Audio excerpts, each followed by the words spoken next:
ए मेरी जीजियों, ए मेरे जीजाओं, मेरी बेटियों, बेटाओं, मेरे बुजुर्ग माँ बाप, शंकर के मंदिर में जाओ तो शिव से थोड़ी सी बात करो।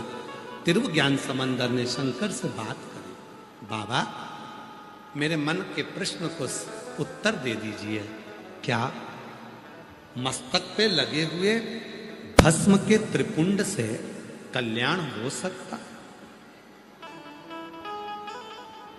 शिव ने प्रकट होकर एक बूढ़े का रूप रखकर भस्म के 3 स्वरूप बता दिए।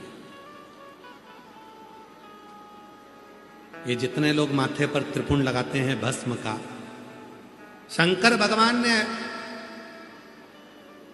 त्रिव ज्ञान समंदर को अपने भस्म के 3 स्वरूप बता दिए। 3 होते हैं, एक होता है भस्म लगाने वाला, एक होता है भस्म देने वाला, और एक होता है भस्म लगे मस्तक का दर्शन करने वाला। शिव जी कहते हैं सुनो, ए तिरु, बूढ़े का रूप रखकर भगवान शंकर कहते हैं एक होता है भस्म लगाने वाला।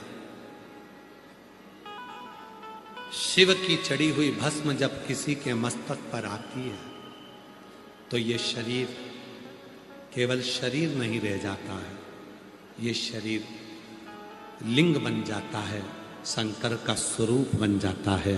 और जब शरीर शिव बन जाता है तो संपूर्ण भाव शिव का।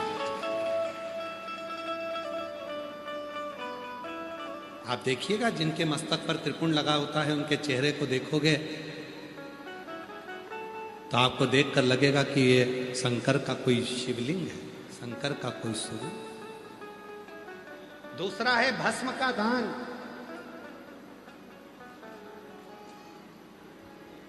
अपने मस्तक की लगी हुई भस्म में से अगर एक अंश भी भस्म, थोड़ी सी भी, एक कण भी किसी को मिल जाती है तो उसका जीवन सार्थक हो जाता है, शिव कहते। और सुनो तिरु, शिव कहते हैं तीसरे नंबर पर है भस्म लगे मस्तक पर लगी हुई त्रिपुंड का दर्शन कर लेने पर मनुष्य अपनी 71 पीढ़ी को पार उतार देता है। मात्र दर्शन,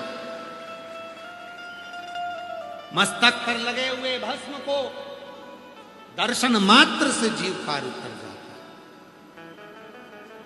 संशय मिटाना था, शिव जी ने कहा तिरु तुम कभी भस्म लगाकर जाओगे और उस